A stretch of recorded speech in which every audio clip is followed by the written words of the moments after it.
আসসালামু আলাইকুম। দূরে এবং কাছে যে যেখান থেকে বসে এই মুহূর্তে ভিডিওটি দেখছেন, আপনাদের সকলকে জানাচ্ছি আন্তরিক শুভেচ্ছা, অভিনন্দন। আমি আলাউদ্দিন। আমি ইদানিং ব্যবসা নিয়ে কিছু কথাবার্তা বলে থাকি। তারই ধারাবাহিকতায় আজকেও ব্যবসার সম্পর্কে বিশেষ করে ব্র্যান্ড সম্পর্কে কিছু কথা আপনাদের সাথে শেয়ার করব।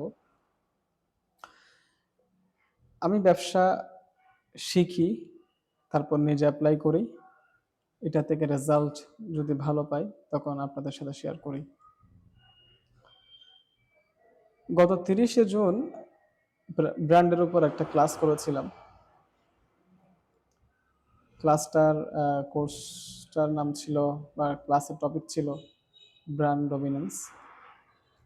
কোর্সটা করার আগে ব্র্যান্ড সম্পর্কে আমার যে ধারণা ছিল, যে অভিজ্ঞতা ছিল, যে ব্যাপারগুলোকে আমি ব্র্যান্ড হিসেবে আইডেন্টিফাই করতাম, এই ধারণাগুলো আসলে আমার চেঞ্জ হয়ে গেছে। আগে আমি মনে করতাম যে কোনো একটা প্রতিষ্ঠানের লোগো থাকলে, কয়েকটা কালারফুল ডিজাইন থাকলে ব্র্যান্ড হয়ে যায়। কিন্তু এখন বুঝতে পারলাম লোগো, কালার এবং ব্র্যান্ডের যে নাম, ওটার যে ফন্ট, এগুলো হচ্ছে ব্র্যান্ডের একটা এলিমেন্ট। এটা কোনো ব্র্যান্ডের কোনো কিছুই না, বা কোনো একটা ছোট একটা পার্ট। ব্র্যান্ড এক্সপার্ট যারা আছেন তারা বর্তমানে বলছে আপনার একটা ব্র্যান্ড একটা মানুষের মতো।